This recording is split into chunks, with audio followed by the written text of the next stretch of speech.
Collaborative Culture Podcast.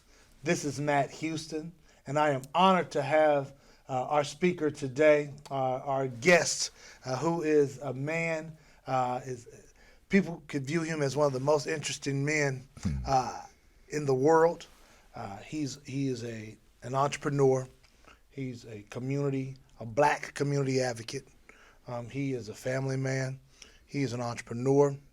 He is a mentor. He is a fighter. He is a dreamer. He is someone who cross-generationally in our spheres people look up to. I want to give a shout out to the president of the Texas Association of African American Chambers of Commerce and the chairman of the USBC, Mr. Charles O'Neill. My pleasure, Matt. Thanks so much. Hey, thank you. I know that we're being very formal. We have a sport coach today, but we're really just going to have a candid conversation. I want to thank you for joining me on this pod. This is filmed at the University of North Texas at Dallas, in which you actually did your collegiate days in Denton. Not only being someone who cares about the community, but someone who is a leader on campus. And so I thank you for joining me here on campus as we invest in the lives of our future here in Dallas. Absolutely. That's your history. You are a teach one, reach one individual, and you're doing that with me currently. You've done that with me in the past. Talk to us about your philosophy and just being the man that you are in investing in the community. Well, Matt, thanks for that glowing descriptor of me, and I appreciate that. We all have a responsibility. I think, and that certainly is the way I approach the way I have made it to this stage in life. I was very fortunate as a young man here in Dallas, particularly, to have been embraced by older brothers. So I can debunk the myth that we don't interact intergenerationally, because my experience is very different. And I was welcomed to Dallas and introduced to Dallas by some of the famed names in Black Dallas history: Tony Davis, Fred Finch, L.G. Foster. Just go on down the list, including some women, Dickie Foster. I've been very fortunate. And so I do feel the same responsibility that they demonstrated, when they apparently saw something in me that was worth investing in. And so I've tried to do that across my life. Plus, it keeps me current. When you interact with succeeding generations, if you're open to it, you'll learn something. And it adds to whatever it is that you can transmit, what you can transfer in the course of some interactions between generations. You and I have had these conversations across the years, and there are some I won't say troubling aspects, but there are some conflicting kinds of perceptions about what steps are needed. Yeah. That's being amplified with social media, word of mouth, everything. Again, with my background in the newspaper business, I take a special interest in deciphering propaganda. And so that's, I think, much more than just a wholesale fault finding with social media per se. It's the messaging that's been so damaging to our interactions, interpersonal interactions between black folk, particularly, because most of the negative imaging, most of the negative propaganda has been targeted to expressly create that kind of disunity. Yeah. And so I think in rebellion against that, I think that's one motivator for me to debunk, if I use that word again, the fact that there are schisms between older black folk and younger black folk, that those perceptions are fatal, that those, we can do better than that. And so that's my commitment, to the extent that anything that I say or might do would be a positive influence to someone succeeding me. That's a responsibility. Well, I remember you sharing with me maybe 10 years ago on our embrace of the word millennial as a young professional, and how you were vehemently against that. At the time, I always heard and received it, but didn't fully understand, excuse me, your purpose until I got older in age, started gaining some grays, as you would say, and realized you still have the same feeling and the same fire internally. You shouldn't have an external factor categorize you and place you in further boxes of separation, particularly in the black community. And words like that is something that's needed more than ever to our younger people. And I want to first applaud you and thank you for your persistence and having a consistent narrative of that. Talk to me a little bit more about how that was derived. Well, one of the underpinnings of civilization or social constructs as we've come to know them is self-determination. At the base level, it is just what we just described. You got to be careful about what you're called or what you're named as. If those namings or callings are from outside of your community, they can't help but be distorted by the lens of those folk who are naming. And so, again, to expand for those who are listening or watching our conversation, my caution to younger black folk who had adopted without question the Millennial Tag or the X generation or the Y generation tag was the caution that, one, those descriptors were created without you in mind, and that your adoption of them would assume further that the application of those characteristics in the broader society would apply to you equally as well.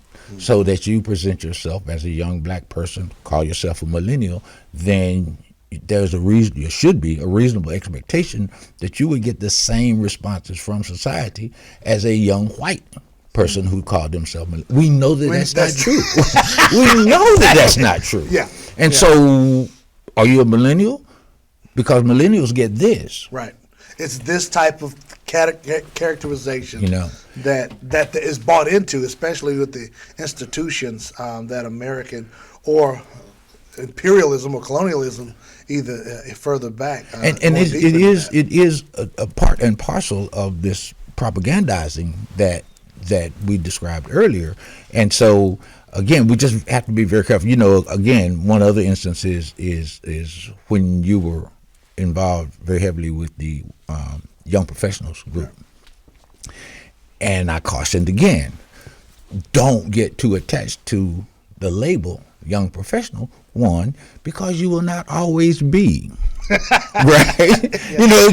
Just very real, and so that's the time limit on that space. And so if you get married to, I'm a young professional, and you find yourself 55 years old and you're still stuck on that, you're going to have clearly you have missed something in life's progression, and so while it's important for collegiality, while it's important for assuming or creating a sense of belonging for a purpose, sometimes those kinds of descriptors can be helpful. But in the broader sense, and particularly in my case, for the purposes of black nation building or black economy building, we have to reserve descriptors for ourselves. Right. And so, well, let's talk about black economy building, because you've alluded to a couple of things in your prior answers, in that, and we can go into the Du Bois dual conscious philosophy of what American descendants of slaves, black folk, particularly or specifically, who derived from the Deep South as slaves, who are now freed, experience, and how America is creating systems to attack those types of structures, those types of institutions, to either at best form a nationalist monolith that all Americans are reading on the same page, but can be as destructive as manipulating people to not believe in their heritage. You on a constant basis deal with that preservation of our culture while advancing in the American dream. Talk to us a little bit more about why you do what you do and how you navigate, because you particularly are very comfortable in your skin and you let people know where you stand while being relevant in the marketplace.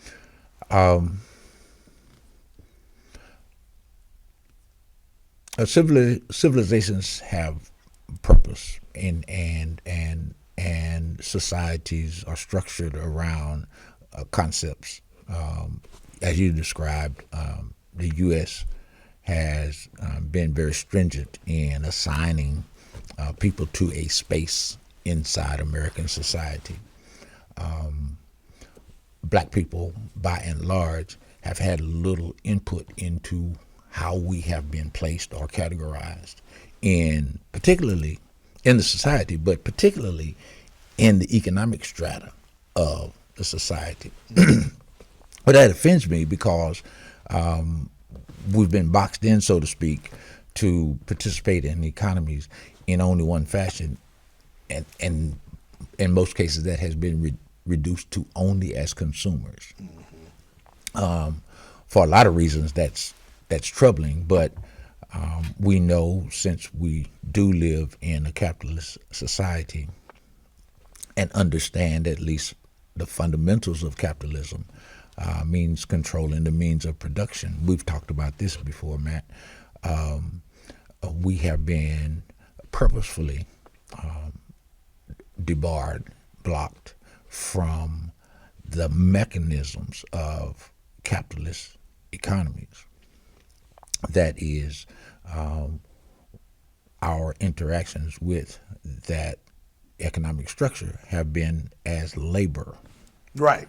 And initially, free labor. Oh, well, yeah. So, Yeah. which is important and significant to address, because that's the bedrock of American success. That's correct. When you are a developing nation and you don't have to exert your resources to produce or to incentivize your labor force, you're already on third base. Oh man. So we continue to struggle with that kind of separation from the true machinery, and so we struggle with, as we talk here in the chamber world, access to capital or access to opportunity. It's really much, much bigger than an individual business having access to a banking relationship or financial incentives or financial resources to optimize whatever that business enterprise is. But holistically, Black America still is locked into a labor production kind of ethos that the greater society struggles with when you decide that you want to make brooms. Well, we already make brooms. Why do you need to make brooms? What's the incentive of us exerting more resources since you're late in the game trying to create this? And so until and unless Black people as a whole, and this is a difficult kind of proposition, in that. And this is where I think we get this convergence of social structures that limit how it is, because education now becomes a part of how we determine how Right. we're going to interact with the economy of the society. And if It's embedded within the system, Absolutely. rather than instead of being one of the prerequisites of higher thought or higher critical thinking skills. Absolutely. And so That's a good when point. you are instructed on how you can interact with the economy in ways that only sustain the existing structure, It ain't broke. you know, and so there's this wholesale kind of paradigm shift in thinking about the ways we interact in economies that would guide us more to a sustenance of subsistence or creation of the kinds of goods and services that we can provide, that black people we can provide and control, so that money flows differently in the economy. And so what we have now is massive exports of capital, from our labor. Right. Which is again a critical part, a component of the economy. But when you return that money to those that are exacting your labor in return for some wage, you find us having this kind of conversation, and so that's a conversation that still strangles black optimism. It absolutely curtails opportunity for a black enterprise. And those are things that, again, only changes in the way we perceive, the way we approach the economy, will those factors be either diminished or made to go away. And so we really, really, really have to rely on these kinds of conversations. We have to rely on the resilience of black creativity and the optimism of black youth. That's going to really be the challenge. And I've often said it's going to be young brains that get it done. Yes, sir. Right? And so when I can tell you, Matt, that's a landmine, don't lose a leg over that, then that's beneficial to you going forward. Exactly. And again, it's this kind of exchange that allows us to lend structure to how to best face that challenge and overcome it. We could talk forever about this topic, and I think, well, one, I don't want to disrespect this subject because we will flesh this out even more, and I will invite you back for sure, because this is something that's been food. You provided food to my soul for all of my life, and that was through the Dallas Black Chamber of Commerce. Talk to us about your beginnings at the DBCC. The Black Dallas community at that space, and how did that institution afford the opportunities that you're able to benefit currently? Well, as you know, Matt, my first entry into Black Dallas was in the newspaper business. Nearly 20 years. I sold advertising, ended up creating a newspaper with the late, great attorney Fred Finch, the Dallas Examiner. I ran the Post Tribune for years before that. In the last years that I was in the newspaper business, I undertook, and I call it a non-scientific kind of survey about how money flowed or failed to flow in Black Dallas. It so happened that the outcome of that was my leaving the Dallas Examiner and going to work at the Dallas Black Chamber of Commerce with still these thoughts about how money flows or failed to flow in our community. I think it was providential that if you really have questions about how the economy works, then you go to work at an economic organization. Bingo. Right.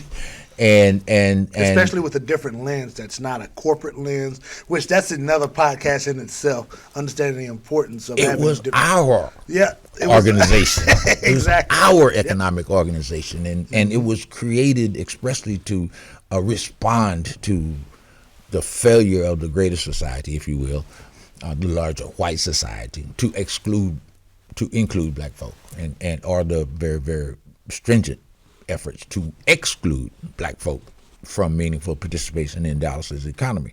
The Dallas Black Chamber is, of course, iconic in the fact that it was founded in 1926, about 5 years after the Tulsa Race Massacre. Those folk who sat down and decided that Black Dallas needed its own economic organization had to have been cognizant of the fact that a successful black economy had just been firebombed just 250 miles north of here, right? So the idea that that black folk were thinking consciously and in a concerted fashion about how best to maneuver in ways that benefited Black Dallas in an economic way is worthy of understanding, one, and respecting that organization has lasted nearly 100 years in a hostile environment. Is further testament to its purpose, its need, and so I spent about 17 years there at the organization. Ended up being president for about a year and a half before stepping out on my own, trying to again put legs and feet on all these thoughts about how best to maximize all of the accrued knowledge, understanding about how economies work, and put them into place in my own life. Started a little consulting shop called Strategic. We thought originally that we'd be a business development or sales development consulting shop. What we found is that folk wanted you to be their salesperson, right, rather than take the lessons, and create this function inside their own organizations that manifest increased sales. Over the years, of course, our experiences have allowed us to gain other kinds of, and I'll call them expertise gratuitously, but understanding about, again, how markets work, how messaging works, how legislation works, and those all have combined into an approach to solving economic issues in our community, and that was supported, in fact, when Texas Association of African American Chambers of Commerce asked that I come and look at their organization, and that's been something that you're familiar with the organization. Absolutely, from the years at the Dallas Black Chamber, and so it was one. I've been very, very fortunate in that every life step, so to speak, has been one that it's absolutely an honor to have been engaged in that kind of work, working at the Dallas Black Chamber of Commerce. In my newspaper days, I actually chaired the board of directors. That was one boom, right. I was thinking that. That was one boom. And then to later go to work at the organization and become the president of that organization. And that lead to engaging and working for the Texas Association, which led to the current role as chair of the U.S. Black Chamber. And so each of these steps, again, have served to underscore this baseline understanding of how economy should work, and the most comforting or reassuring foundation I have to this is that we absolutely have all the brain power, all the experience that we need to make these concepts work in our behalf. Not just because of the storyline that not a storyline, because these are factual statements, accounts that we are able to prevail in the midst of adversity throughout our history. But even as a structure, we have talent because of our past, our talent allows us to think outside of the box, which counters existing systems. And so erasing, which people want to do, we can talk about Florida later if you like, erasing our past, what created us, we're still not getting the access to be able to execute and creatively think to better our community, which will eventually better our society. We still have to fight. I say you as president, me as I serve as chairman of the Texas Association honorably, as we are celebrating our 35th year in our current phase. But this organization stems back to 1936 in Dallas, Texas, by the name of Mr.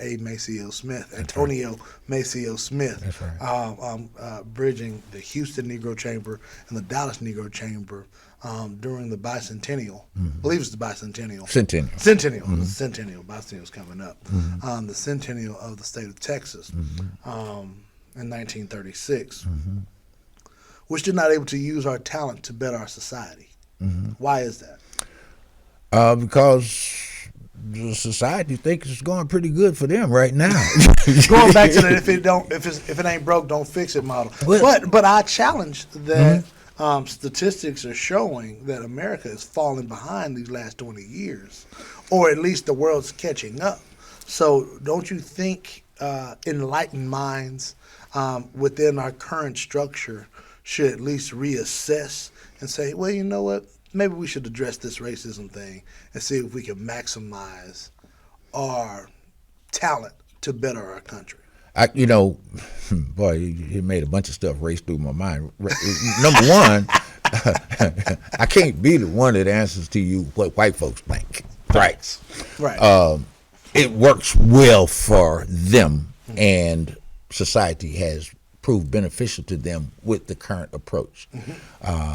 To decide now that including Matt Houston and his perspectives about how the economy should work causes me to do something different, and I can't be sure of what those outcomes will be. Those variables too. And I have to believe that if I accept Matt Houston into my economy, that his work will benefit him, and that is his motivation for wanting to join the economy. Well, I have no interest in benefiting him. Right?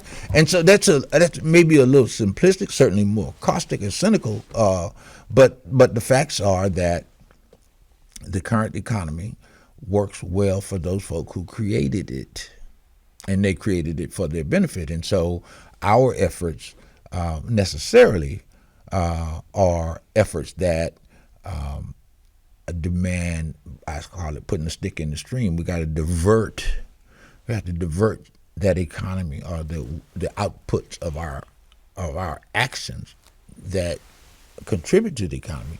We have to be able to exact a portion of that and turn it to our own purposes.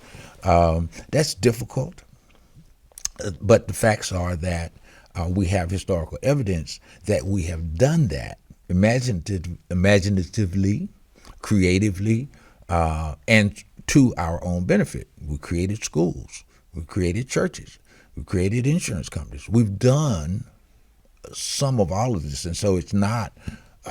It would not be ahistorical for us to again use the collective accrued experience for us to create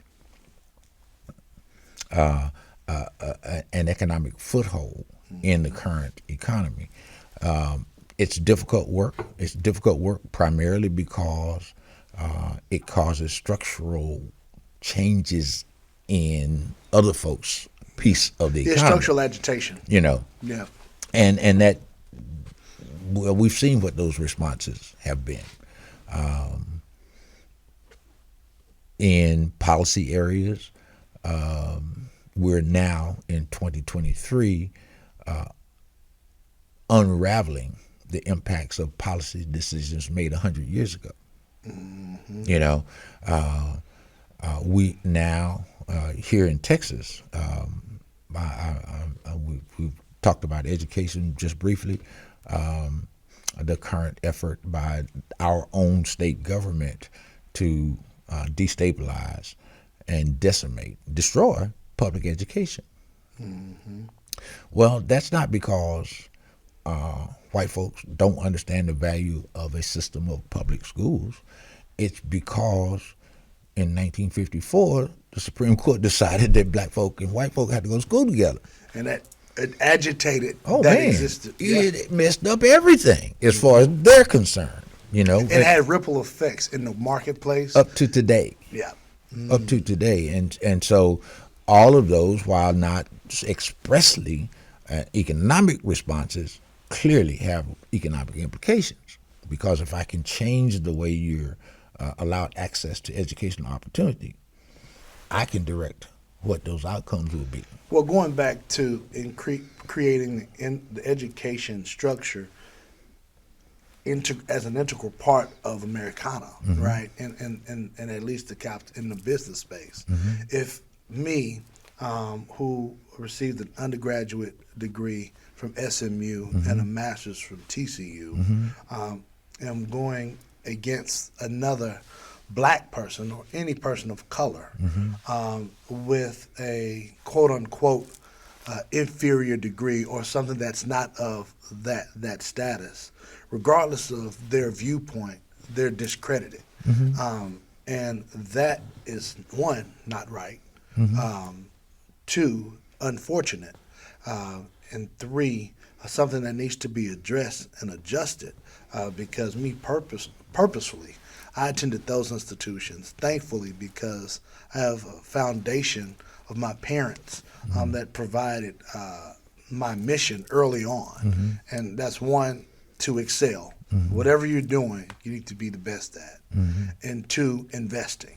Whatever you're excelling in, give this back to our community, because this was the group that built you and created where you are today, and you have a responsibility. As me coming from, so understanding that strategy, my parents put me in those spaces. That isn't the answer. That shouldn't be a solution to make this a better place, especially in inclusion. You mentioned the importance aligning policies and other things to better this American system. Earlier this year, during the legislative session, there was legislation both from the Senate side and the House side to wipe out diversity in the state. TAG played a small part in something that can come across as insurmountable, but it's definitely a daunting task in trying to find a way to counter this movement of repeating history, if you will, or setting things pre-1954. Talk to us a little bit about TAG's role and the state legislature and what's happened during in 2023. Okay, and I will, Matt. But first, I want to just kind of put in a box some of your earlier thoughts. It's part of the propaganda. It is a part of the acculturation of black thought, and we have accepted wholesale a level of educational snobbery that has no currency in the marketplace. Barack Obama was a legal scholar from Harvard. Yeah, Harvard Law They Review. talked about him like he was from South, Yeah. You know what I'm saying? So Exactly. so we have too much evidence that the value of a quote unquote elite education Particularly for black folk. is worth the paper it's printed on when it's met with opposition from those folk who would characterize their own matriculation at that institution as seminal into their success. But if you got it, it ain't worth much because you probably got it because of affirmative action or something like that, right? And so I would say that our response would be to begin to accord a Hampton institution or Hampton University education as superior to anything available at an elite Ivy. I would say that's our responsibility. I would say that if in fact we're trying to prove that the kind of education most beneficial to us, we have to accept that the best place to get that is from us. Right. Okay, so that's just a counterpoint against the characterization. I definitely receive that. The characterization that some institutions of higher learning result in better outcomes for us, when in fact they are designed to ensure the outcomes, right? Yeah. And so now back to TAC, and particularly this last legislative session. You said something that got my ears up again. You said we played some small role. No. We played a huge role. Well, I want you to be able to share that. Yeah, we played a huge role in identifying a potential landmine, a potential problem that, despite our best efforts, has come to fruition. Mm-hmm. However, now we've got heightened awareness around this problem. This past legislative session, there was one particular piece of legislation, proposed legislation, that would further erode any opportunities black folk would have in getting meaningful business opportunities with the state of Texas. And the state of Texas, clearly, most governments are the biggest spenders in an economy. The state of Texas spends literally billions of dollars, our dollars, for goods and services. And unfortunately, across the nearly 90 years of efforts of organization like TAC, or the Texas State Negro Chamber of Commerce, black folk have only managed to earn about 1% of the state's spending for goods and services, while the state of Texas has the largest black population among the 50 states. And so that's a problem that among the things that TAC works to address in matters economic in the state of Texas is our interaction with state government through monitoring legislation that would have a negative impact. There was one such bill proposed. We were able to, through our relationships with other organizations, launch something of a campaign against that legislation that resulted in it being stillborn in committee. It died, for lack of a second, so to speak. But the alarm was sounded. Right. And since the close of the regular session, there have been a couple of bills proposed, not yet filed, that will add contracting opportunities to the anti-DEI legislation that was passed during the last legislative session. And so that's troubling. But as I tell my wife, looks like I'll have something to do tomorrow. Exactly. It's that kind of deal. It's just an ongoing fight, and it is literally a fight because, unfortunately for us, again, in a state with this giant, nearly 5 million black folk in the state of Texas, that large black population presence is not reflected in the policy decisions made in state government. With 17 black legislators out of 150 in the House, 2 out of 31 in the Senate. Right. It's difficult, if not impossible, it has proved to be nearly impossible, to get attention focused on matters important to black folk. Not across the board, because you can get a new mental hospital built in your district, but you can't guarantee that the folk who build it will employ folk who live in your district. And so we've managed to, in some levels of legislation,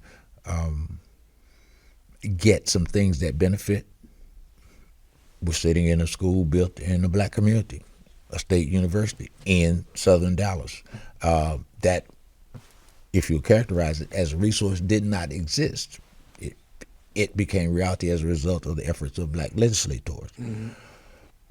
But the asterisk is, even with the approval of the building of this institution, there was no condition made that black folk must benefit economically from its placement in a neighborhood that historically been black.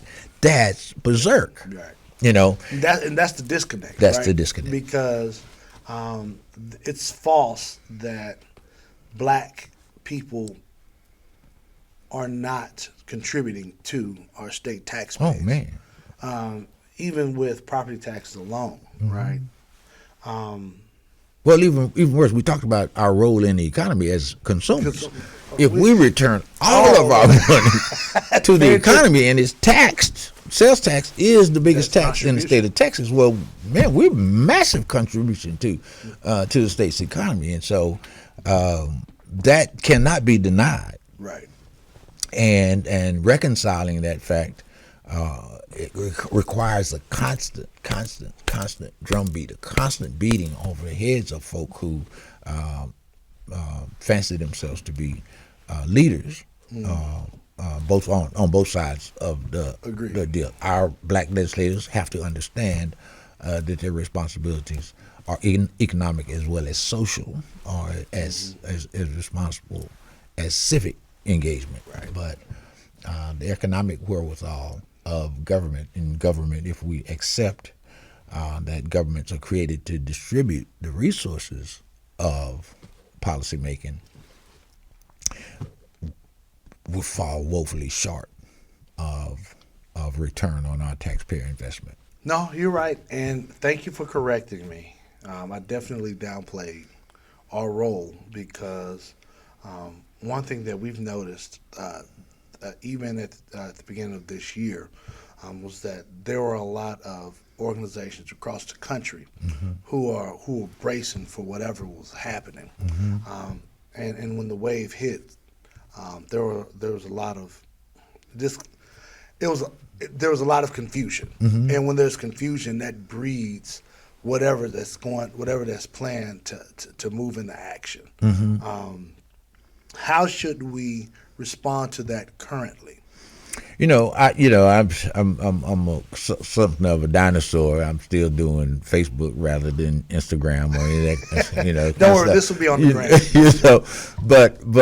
But on the heels of the Supreme Court's anti-affirmative action, I posted something like, every black talking head on the news shows was articulate, reasoning, but nobody was angry. And I'm saying, well, when do black folk get to be angry? A righteous indignation is a real response to a perceived wrong. And what we know, and it's needed. Absolutely necessary, because that is what ignites, the movement, so to speak. And I don't think that there's any question that what is needed now, most in our community, is some sense of movement in the challenges we face. And so these very bright folk were working overtime to explain our response without ever saying, "What, man? I'm mad. I'm spitting mad, right? I mean, what are you talking about? Affirmative action has not benefited black folk. Affirmative action, yes." Or let me backtrack on that.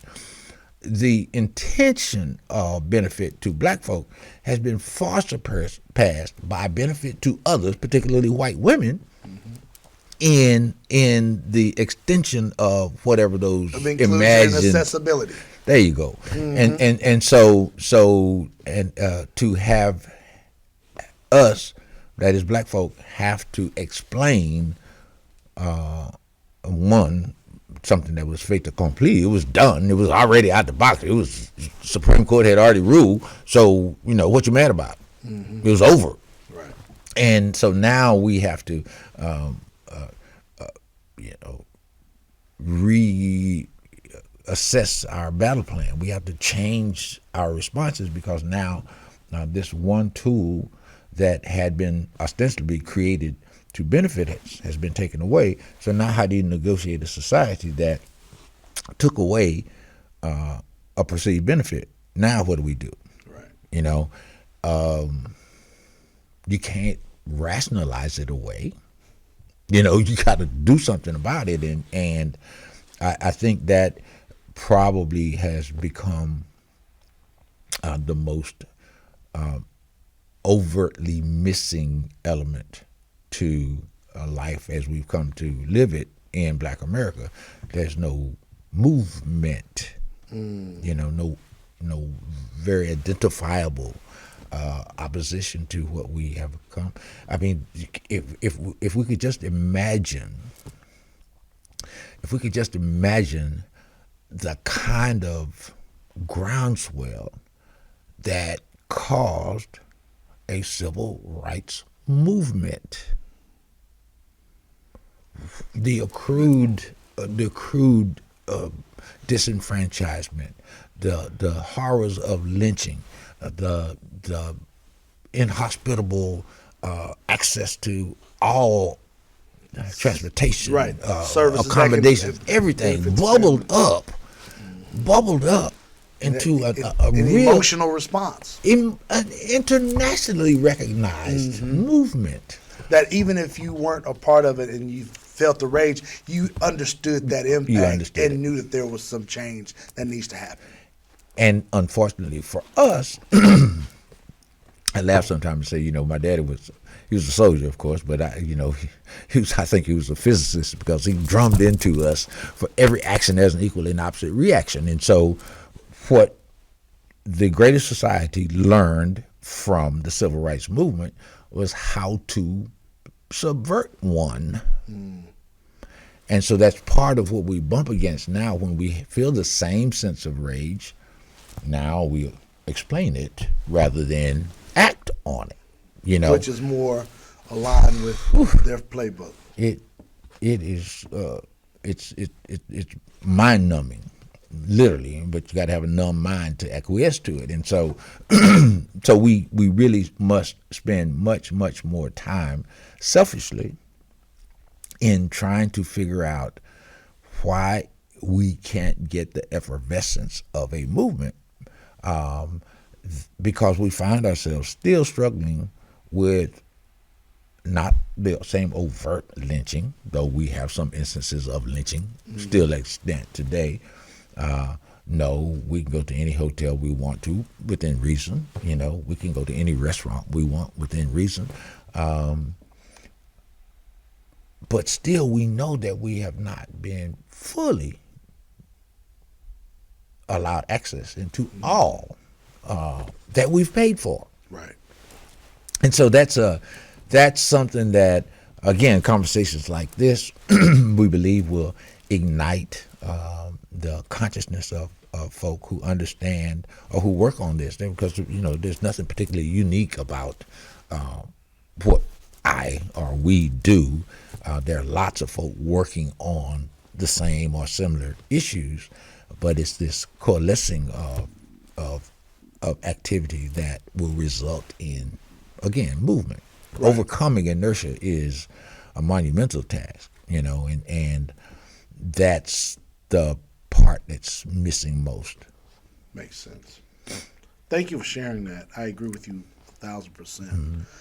And I would like to follow up on that, whether it's through this medium or us recording something during the TAC conference that's happening September 13th through 15th outside of Boston.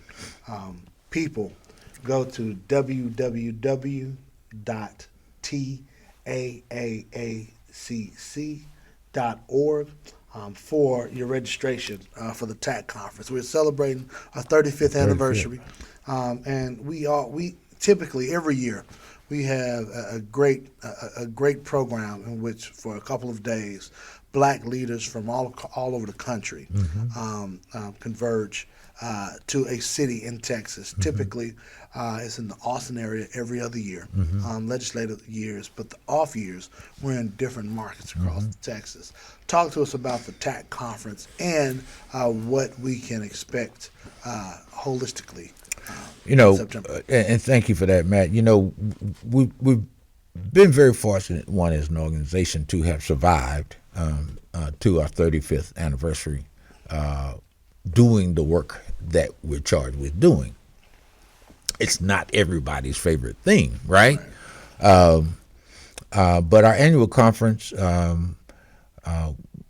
we hope is the distillation of the work of the 30 Black chambers that operate in the state of Texas, from markets literally from across the country, across the state, Amarillo to Longview to Corpus Christi to Houston and points in between, will converge at our annual conference. Our workshops have, without question, capsulized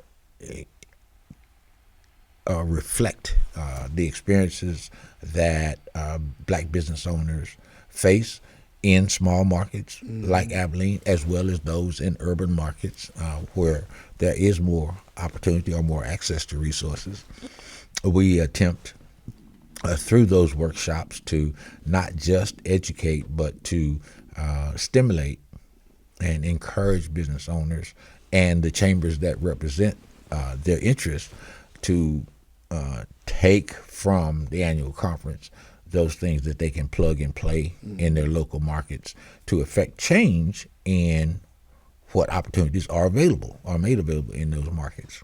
Every year, particularly since I've been associated with the organization, we've begun our conference with the Black Economic Forecast. William Michael Cunningham is a Washington, D.C. based economist. He's done a masterful job in isolating Black Texans operating in our state's economy and effectively describing opportunity segments in the Texas economy that would benefit Black folk in business. We've been able to, again, as you noted, in legislative years, we have a legislative update from members of the Texas Legislative Black Caucus.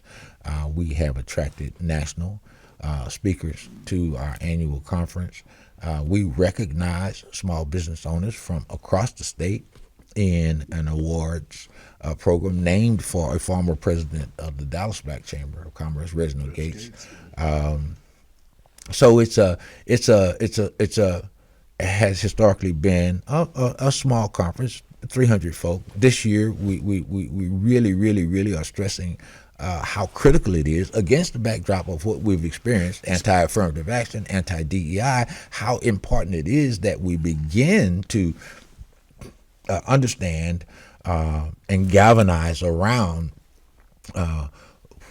the best way for us to maximize economic impact in Black Texas. And so we're really encouraging our local chamber leaders and their members to join us in Austin this September because we believe that a plan of action that can be applied across every market in which Black folk are doing business is going to result in the best outcomes for Black business. And so we absolutely, you don't have to be a business owner, you don't have to be a member of a chamber, you have to be interested in how we can make an economy work for the benefit of Black folk. And that's essentially, in fact, this year's theme, we kind of took a page from Miss Opal Lee's successful engineering of the Juneteenth into a national holiday. We all know now that it was General Orders number 3 that announced the Emancipation Proclamation in the state of Texas. So we're calling this conference General Orders 2023. That's it. And so we're trying to exact a return on our taxpayer investment through the very, very spirit that created. And this real quick side note, Matt, 8 years ago on the anniversary of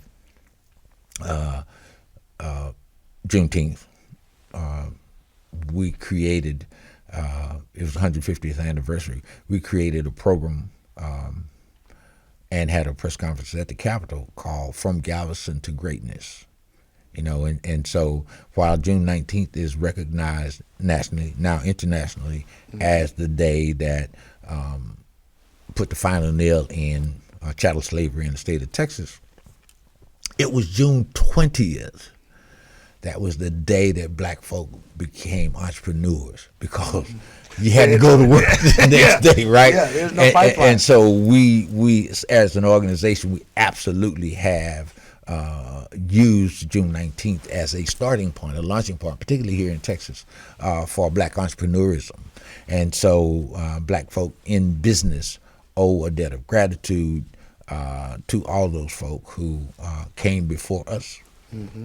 And we think, again, that our annual conference is one apt place to demonstrate your understanding of that and add your willingness to join that battle, join that fight. Very true, because at the workshops, at the conference rather, there are workshops that not only are providing access to capital for businesses or building relationships with banking institutions, with other types of people in the marketplace that you typically won't have access to. But there are also really professional development workshops or meetings that entrepreneurs can come to and feel re-energized, right? They're just being in a network full of other entrepreneurs who are specifically advocating for black economic advancement is encouraging. And I know that there have been mental health workshops, there have been venture capital workshops, all sorts of things. Chamber leaders discussing how to operate advocacy organizations in these markets, so entrepreneurs can collect, gather, and advocate with one voice. All of these meetings are here, and that's not including the different functions, the different networking opportunities people have. And so I've been to at least 10 conferences, and every conference I've attended, I've always felt better. I've always had a better context for our place in the market, in this market, and also the responsibility for us to continue to move forward. Black businesses' objectives for, at best, equity. Matt, I even hate acknowledging this, but one most repeated comment we've had in, say, the 10 years that you have been attending TAC conferences, more people should be here. Exactly. The most repeated comment is, why isn't everybody here? And so we take great pains in creating that kind of environment for the annual conference that, again, is reflective of the realities of black business, no matter where they operate in the state of Texas, but all with the end goal of just what you said. Everybody can leave there with some fresh perspective. Right. Some new tool, something that they can add to the mix in their home markets for the benefit of that home market. And so, it's we look forward to it clearly every year, but we believe that it's one of those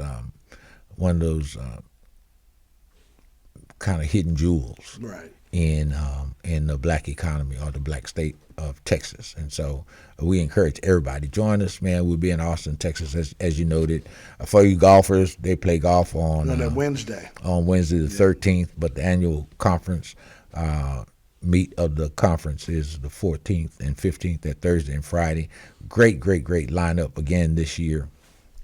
Absolutely look forward to as many of those who are listening or viewing to be with us in September. And I'll provide information in the description of this podcast, and we'll also distribute it through our network. Cool. So please attend September 13th through the 15th in Pflugerville, Texas. It's north of Austin. It's a place September 13th through the 15th. This is going to be a place where black businesses from across the state can network, can grow, can learn from one another, and build. Mm-hmm. So, any final thoughts, Charlie O? Well, Matt, number one, always thank you. I have always enjoyed you. You make me stretch my brains there, man. But the opportunity to kind of verbalize some of the thoughts, some of the distillation of experiences, I think it certainly is beneficial to me because, again, it makes me scramble my brains.